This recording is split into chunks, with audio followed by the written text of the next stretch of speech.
Sa gitna ng kabundukan ng Bako, matatagpuan ang aming paaralan, ang Baras National High School. Dito, hindi lang kaalaman ang aming tututunan.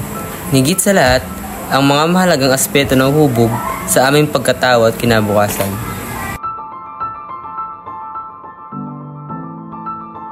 Sa bawat araw, natututo kaming gumalang o palaga sa kalikasan.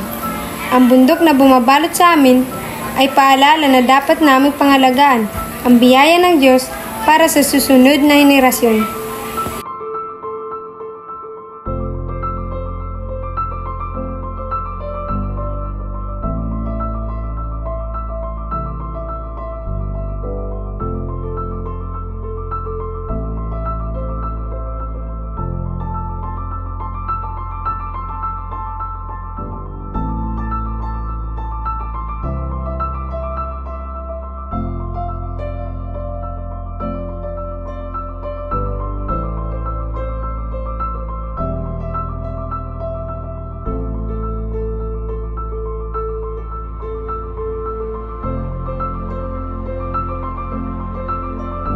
Kasama ng aming mga masisigasig at matitigang guro, natututo kaming hindi lamang magbasa at pagsulat, kundi higit sa lahat ay hubugin ang aming asal, ang pagiging masipag, matulungin at may malasakit.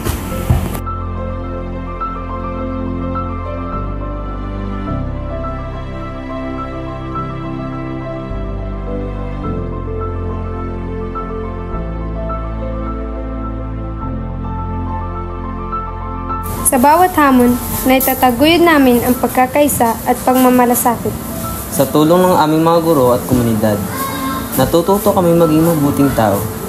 Hindi lamang para sa aming sarili, kundi para rin sa iba.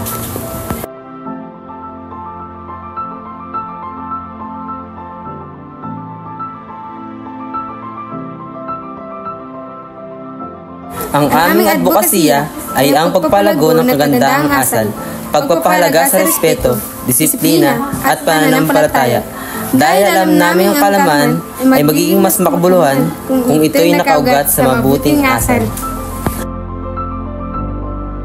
Sa Baras National High School, dala namin ang pasasalamat sa aming mga guro at ang pangako na ipagpapatuloy ang kanilang itinuro.